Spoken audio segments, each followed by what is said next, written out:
देवियों, भाइयों, कुछ समय ऐसे होते हैं जिनको हम सामान्य कह सकते हैं। सामान्य समय में सामान्य प्रकार की गतिविधियां चलते रहने का औचित्य समझ में आता है। रोज आदमी पैदा होते हैं, बढ़ते हैं, खेती बाड़ी करते हैं, ब्याह शादी होते हैं, बाल बच्चे होते हैं, बड़े होते हैं और मौत के मुंह में चले जाते हैं।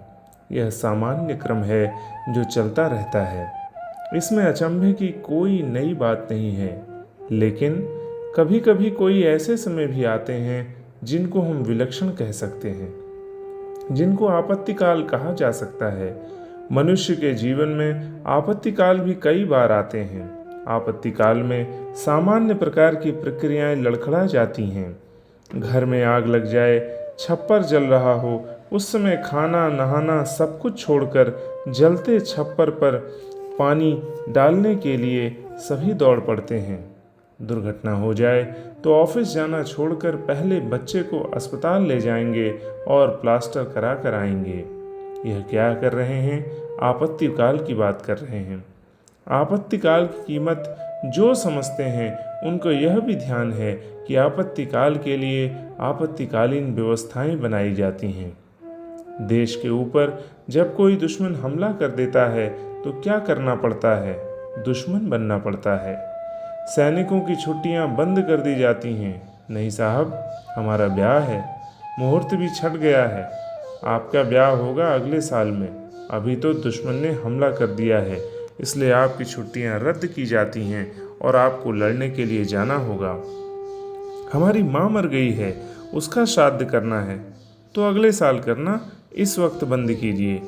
यह सब सामान्य समय की बातें हैं। सामान्य समय पर श्राद्ध भी करना चाहिए। बाप बीमार है तो उसका इलाज भी कराना चाहिए। सामान्य समय पर अपनी लड़की बड़ी हो गई है तो इसके लिए दूल्हा भी ढूंढना चाहिए। पर असामान्य समय पर यदि आप मिलिट्री में हैं तो मोर्चे पर जाना चाहिए। अगर मिलिट्री में नहीं हैं तो यदि भर्ती के लिए हुक्म दे दिया गया है कि नौजवानों में से हर एक को भर्ती होना पड़ेगा, तब आप भर्ती हो जाइए। नहीं साहब, हमारा बीए सेकेंड ईयर है, हम फेल हो जाएंगे, थर्ड डिवीज़न हो जाएंगे। आपकी बात सही है, लेकिन यह उस समय के लिए सही है जबकि सामान्य समय हो। सामान्य समय में आपको ट्यूशन करना चाहिए, पढ़ना चाहिए, और जब आपत्तिकाल है तब पढ़ाई बंद करनी चाहिए। क्या करें? आप एनसीसी सीखिए और तुरंत मिलिट्री में चले जाइए। आपत्तिकाल की मर्यादा जो आदमी समझते हैं वो यह जानते हैं कि इसमें सामान्य जीवन के क्रम और सामान्य जीवन को बदलना पड़ता है। साथियों, मैं कह रहा था आपसे कि यह आपत्तिकाल है जिसमें से आप गुजर रहे हैं। इसे अगर आप हमारी आंखों से देख पाएं तो आप देख सकते हैं कि कैसे तूफान आ रहे हैं, कैसी आंधियां आ रही हैं। आपको अपनी आंखों से दिखाई नहीं पड़ सकता क्योंकि आप सामने की चीज़ें देखते हैं। आपको केवल वही चीज़ दिखाई पड़ सकती है जो सामने है। ज़मीन आपको चलती हुई दिखाई नहीं पड़ सकती क्योंकि आप सामने की चीज़ देखते हैं। आपकी आंखें बहुत छोटी हैं। आप तो कहेंगे कि मकान कहाँ भाग रहे हैं, पेड़ कहाँ भाग रहे हैं, वे जहाँ रात में थे वहीं अब भी हैं। सब गलत बात है बेटे। यह पृथ्वी इस तेजी से भागती हुई चली जा रही है कि उसके सामने बंदूक की गोली भी कोई चीज़ नहीं है। इस तेजी के साथ दंदनाती हुई पृथ्वी भाग रही है। आपको तो दिखाई नहीं देता, पर चंद्रमा की जमीन पर जो लोग गए थे उन्होंने आकर खबर दी है कि चंद्रमा की जमीन पर हमारी पृथ्वी 3 गुणी बड़ी दिखाई देती है। वह ग्लोब के तरीके से रंग बिरंगी चलती हुई दिखाई पड़ती है। यह क्या है? आँखों का फर्क है जो आपको दिखाई नहीं देता कि क्या हो रहा है। गूलर के फूल के बीच में बंद रहने वाले भुनगे को कुछ पता नहीं है कि कब रात हुई कब दिन, धूप है या बरसात। आपकी अकल और बनावट अगर गूलर के भूनक के तरीके से हो तो मैं कुछ नहीं कह सकता, तब आपके लिए दिन सामान्य है। जिनके पास न अकल है, न दूरदृष्टि है और न जिन्हें कर्तव्यों का भान है, उनके लिए मैं कुछ नहीं कह सकता, पर आपको मैं उनसे अलग मानता हूँ। आप अलग किस्म के आदमी हैं। आप ऐसे आदमी हैं जिनको कि भगवान ने तीसरी वाली आँख देना शुरू कर दिया है। तीसरी वाली आँख क्या होती है? वह जो हम त्राटक से जागृत कराते हैं। तीसरी वाली आँख खोलने के लिए प्रकाश का ध्यान कराते हैं। तीसरी आँख कहते हैं प्रकाश को, जिससे कि बहुत दूर तक दिखाई पड़ता है। दूर की बातें दिखाई पड़ती हैं, हमको मौत दिखाई पड़ती है, अगला जन्म दिखाई पड़ता है, हमको अपना भविष्य दिखाई पड़ता है, भगवान दिखाई पड़ता है, मरने के बाद का 84 लाख योनियों का चक्र दिखाई पड़ता है, और यह दिखाई पड़ता है कि हमारी अवांछनीय गतिविधियां जो आज हैं वे हमारे लिए क्या नुकसानदायक हो सकती हैं। आज हम जुलाब की गोली खा रहे हैं तो कल क्या हो सकता है। यह क्या है? यह समझदारी की निशानी है, जिसमें कि आदमी को अपने बाबत और दुनिया की बाबत आगे की बात दिखाई पड़ती है। वर्तमान कालीन यह युग संध्या है। युग संध्या किसे कहते हैं? इसका एक नमूना मैं आपको बता सकता हूँ। बताइए क्या है? बेटे, एक युग वह है जिस समय में हम पेट में बैठे हुए थे। पेट में से बैठ करके जब हमारा परिवर्तन हुआ, हमारे जीवन का दूसरा वाला चरण बढ़ा, जन्म हुआ, तो हाहाकार मच गया। यह क्या था? आपत्ति काल था। परिवार के लिए सारे का सारा काम, खाना पीना सब एक ओर। यह क्या नई आफत आ गई? क्या हुआ था? हमारा जन्म हुआ था। नए युग का जन्म होने जा रहा था। दो बातें होनी हैं, एक युग निर्माण की, दूसरा निर्माण से पहले ध्वंस होना है। ध्वंस भी होना है।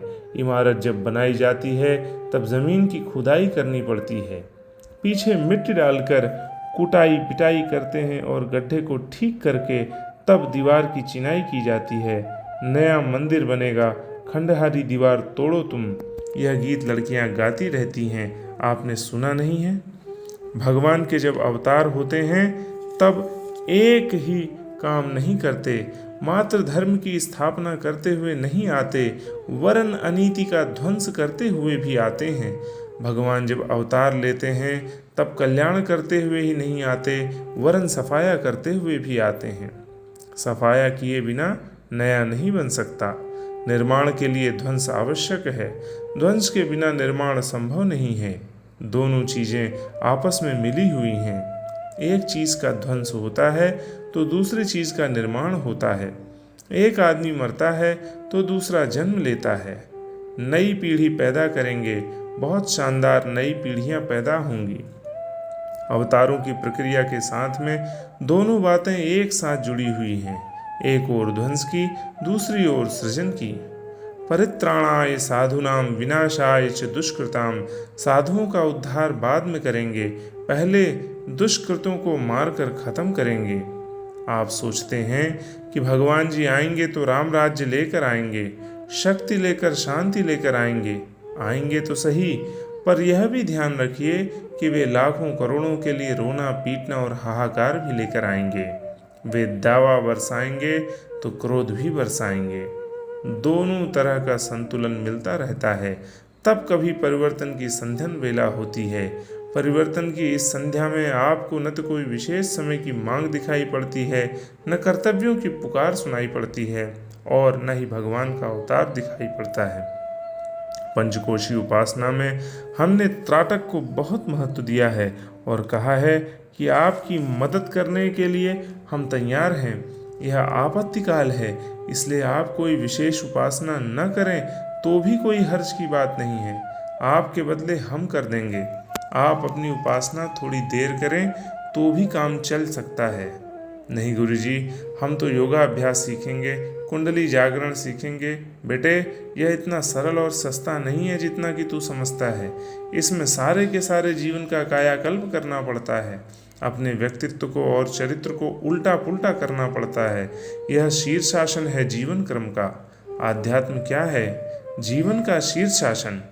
तू क्या इसे बाजीगरी समझता है कि यह कर लूँगा वह कर लूँगा?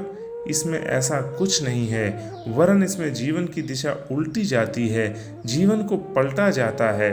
योगी की परिभाषा एक ही है कि योगी दिन में सोया करता है और रात में जागता है। यह अश्वत्थम प्राहुरव्ययम अर्थात पीपल का पेड़ जिसके टांगें ऊपर हैं, जड़ें ऊपर हैं और उसकी शाखाएं और पत्ते नीचे हैं। मतलब यह कि दुनिया वाले जिधर चलते हैं उससे ये तरकीबें भिन्न हैं। दुनिया वाले लोगों के सोचने करने का जो तरीका है, आकांक्षाओं इच्छाओं का जो ढंग है, उससे आध्यात्मिक जीवन की प्रक्रियाएं भिन्न हैं, जिन्हें अलग ढंग से करना पड़ता है। मैं आपसे निवेदन कर रहा था कि पूजा उपासना के बारे में, सिद्ध चमत्कारों के बारे में, देवताओं के दर्शन के बारे में, रिद्धि सिद्धि पाने के बारे में जो तरह तरह के खेल खिलवाड़ आप करते रहते हैं, उसमें न पड़े तो अच्छा है।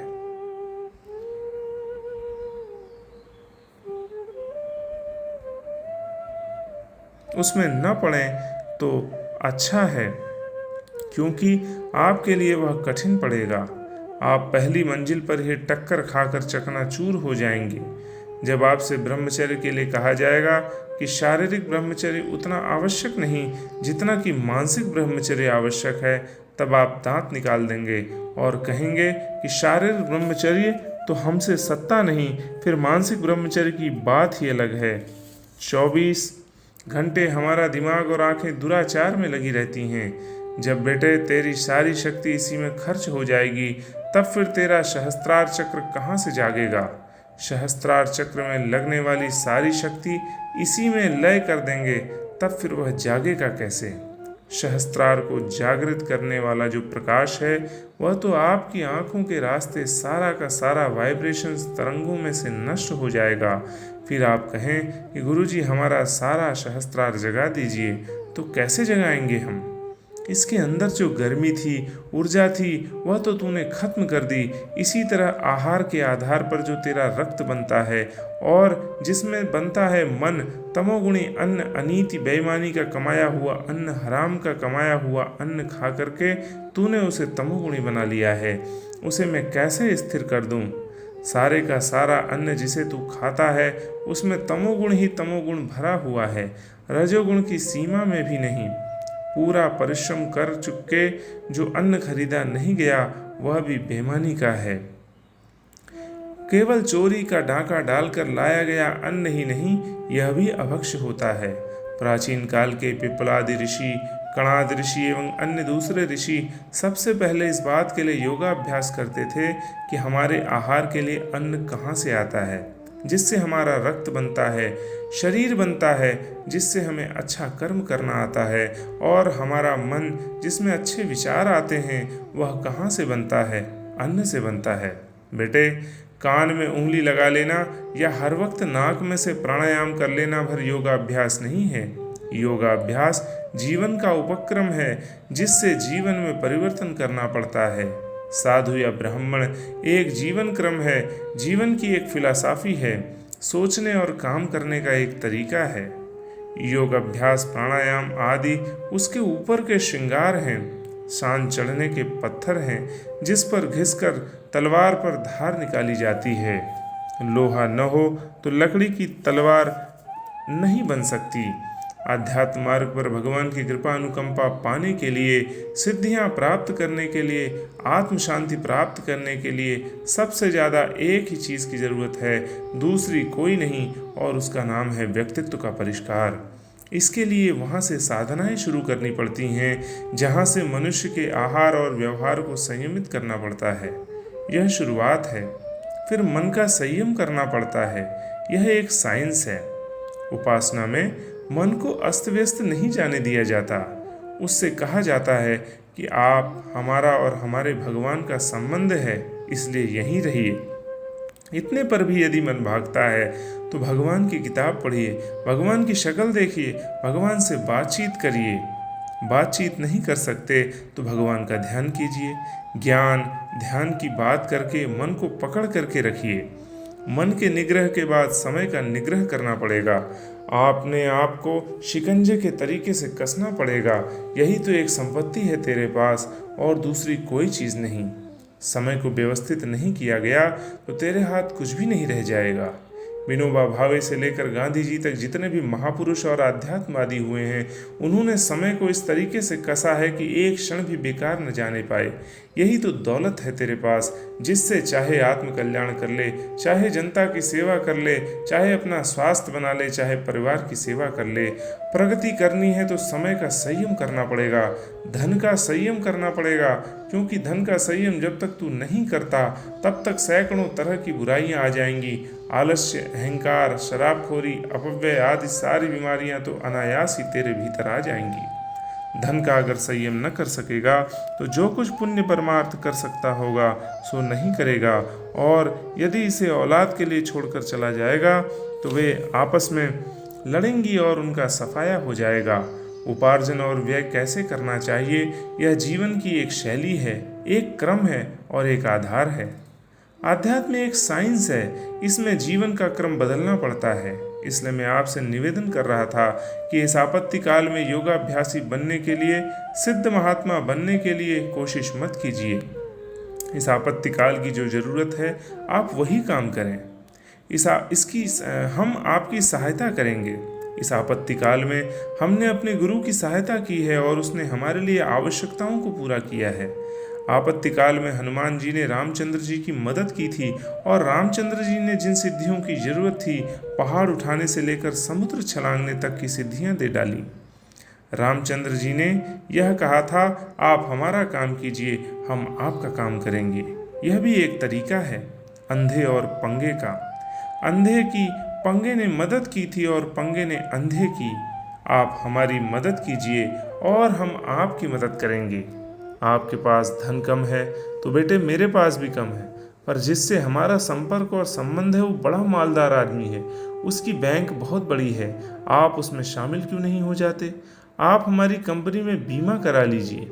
हमारा बड़ी कंपनी में बीमा है, इसलिए हमने आपसे यह कहा था कि आप हमारी श्रृंखला में शामिल हो जाइए और उपासना का उत्तरदायित्व तो हमारे ऊपर छोड़ दीजिए तो काफ़ी है।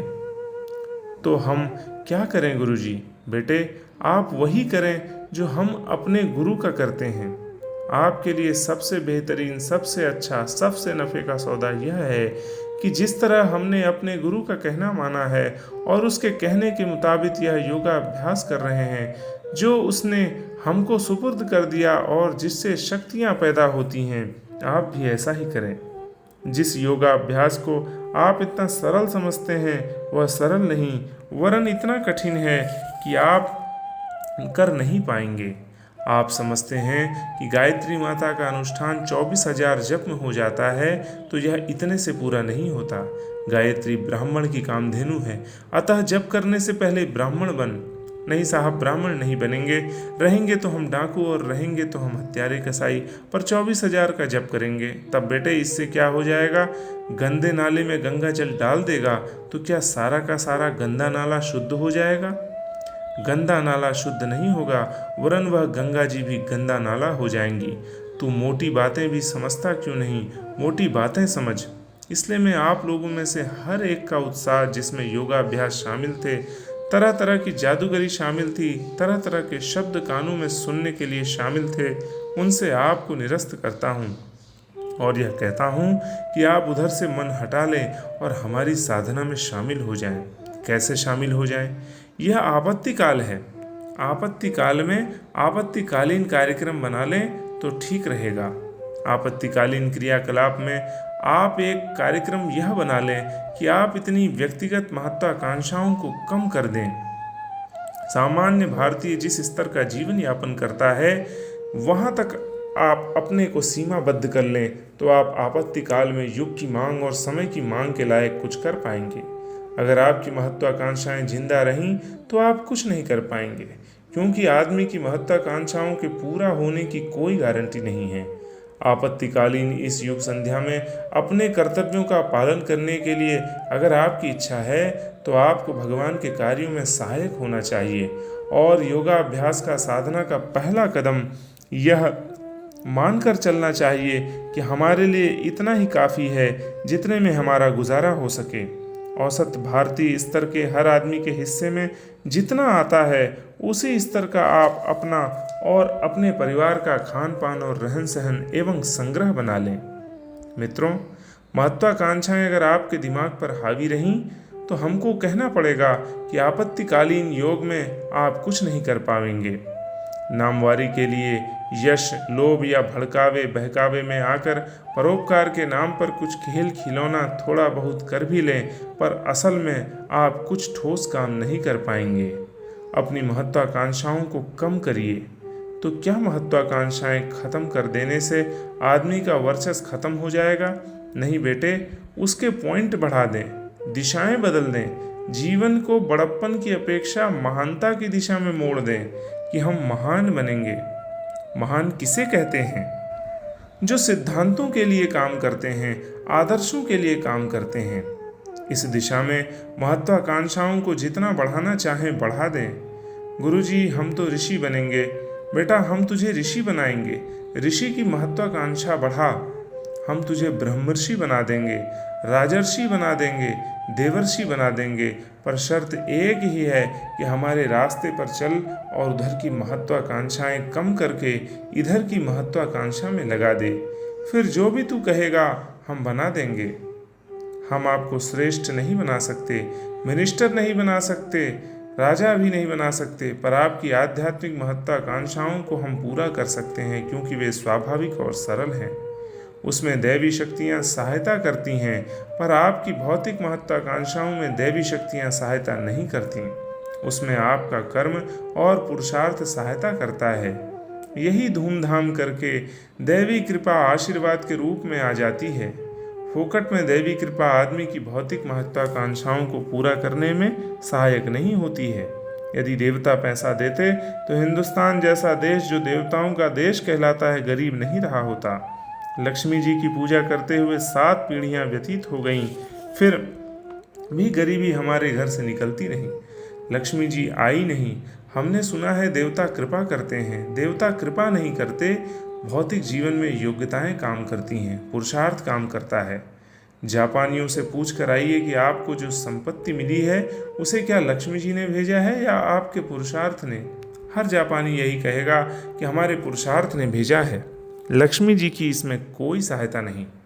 देवताओं की सहायता एक काम में आती है, आध्यात्मिक जीवन, आंतरिक जीवन के विकास में, जो कि वास्तविक जीवन है और सारी की सारी सफलताओं का केंद्र है। यही जीवन आपका विकसित हो सकता है।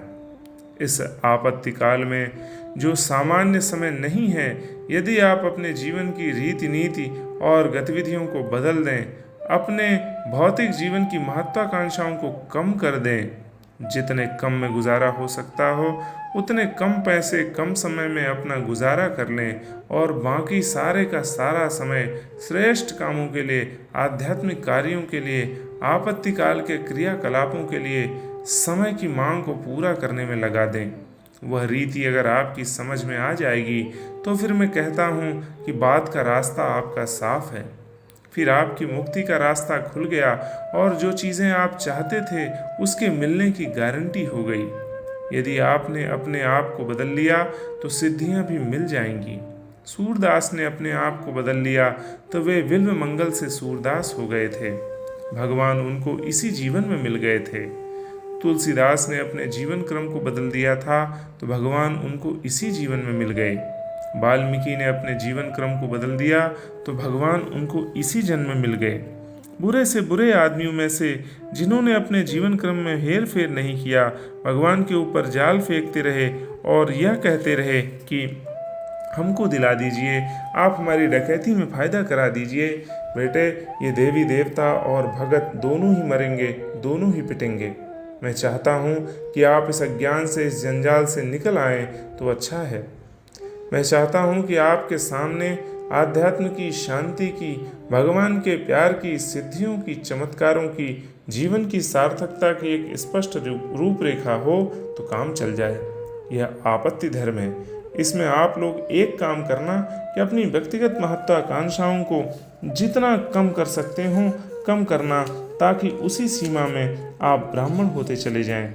उसी सीमा के हिसाब से, उसी मर्यादा के हिसाब से आपको भगवान की कृपा मिलेगी, देवताओं की, सिद्ध पुरुषों की सहायता मिलेगी। जो भी चीज़ आप चाहते हैं वह सब चीज़ें मिलेंगी। विशेषकर इस आपत्ति काल में यदि आप अपने व्यक्तित्व को विकसित कर लें तो इस जमाने में युग निर्माण जैसे महान कार्य के लिए, जलती हुई आग को बुझाने के लिए और उज्जवल भविष्य की संभावनाओं को बढ़ाने के लिए महाकाल ने आपसे समय मांगा है। यदि आप अपनी भौतिक महत्वाकांक्षाएं कम करके आध्यात्मिक महत्वाकांक्षाओं में अपने मन को लगा सकें तो आपको शक्ति भी मिलेगी, समय भी बचेगा, पैसा भी बचेगा, अकल भी बचेगी, श्रम भी बचेगा। इतना ज़्यादा सामान बचेगा कि आप कहने लगेंगे, हम तो अपने आप को अभावग्रस्त समझते थे, पर हमारे पास इतनी दौलत निकल कर आ पड़ी कि हम दुनिया को निहाल कर सकते हैं। आपको क्या करना है? आपके जिम्मे जो काम सुपुर्द किए गए हैं वे वास्तविक परिव्राजक के काम सुपुर्द किए गए हैं। आपको परिव्राजक की वास्तविक भूमिका निभानी है। इससे कम में काम नहीं चलेगा। परिव्राजक की योजना को पूरा करने के लिए, परिव्राजक के उत्तरदायित्वों और कर्तव्यों को निभाने के लिए वही काम करना पड़ेगा कि आप अपनी महत्वाकांक्षाओं को कम कर दें और सामान्य जीवन यापन करने से संतोष कर लें। संतोष करने के बाद में यह देखें कि हमारे पास कितना ज़्यादा समय है। उस समय का सदुपयोग कहीं भी आप कर सकते हैं। वास्तव में परिव्राजक एक संकल्प है, एक व्रत है, एक नियम है, एक उपासना है जिसमें श्रेष्ठ प्रकाश देने के लिए संपर्क स्थापित करना पड़ता है। संपर्क स्थापित कीजिए अपने घर परिवार वालों से, अपने बच्चों से, अपने पड़ोसी और मोहल्ले वालों से। जिस दफ्तर में आप काम करते हैं वहाँ लोगों से संपर्क स्थापित कीजिए अच्छे उद्देश्यों के लिए। आप वहाँ भी परिवर्जा कर सकते हैं। आप दुकानदार हैं तो वहाँ भी सवेरे से शाम तक 50 आदमी आते हैं। दुकानदारी के साथ साथ श्रेष्ठ कामों के लिए भी आप उतना समय निकाल सकते हैं। आप हर आदमी को 24 घंटे अच्छी सलाह दे सकते हैं, श्रेष्ठ प्रेरणाएं दे सकते हैं और सामान्य जीवन क्रम के साथ परिव्राजक व्रत का, जिसका उद्देश्य जनसंपर्क है, हर समय पालन करते रह सकते हैं। आप कहीं भी जाएं, हम आपसे यह नहीं पूछेंगे कि इनमें कितनी सफलता मिली। सफलता मिले या न मिले, पर प्रयास कितना किया, यह समयदानियों से हमारा मूल प्रश्न रहेगा। इस युग की सबसे बड़ी मांग समयदान है। समयदान का 10 सूत्री कार्यक्रम आप समझ लें और करने की कोशिश करें तो बात पूरी होगी। पहले आप बाहर जाइए और अपने आप से, दूसरों से भी कहिए कि युग बदल रहा है। यह आपत्तिकाल है। आपत्तिकाल में भगवान ने प्रत्येक जागृत आत्मा से समय मांगा है। इस आड़े समय में आप समय दे पावें तो वह हीरे मोती और जवाहरात के बराबर है। समय की मांग के पुकार के ऊपर जिन्होंने समय दिया वे बेटे गांधी जी के मिनिस्टर हो गए, स्वतंत्रता सेनानी हो गए और उन्हें पेंशन मिल रही है। क्यों?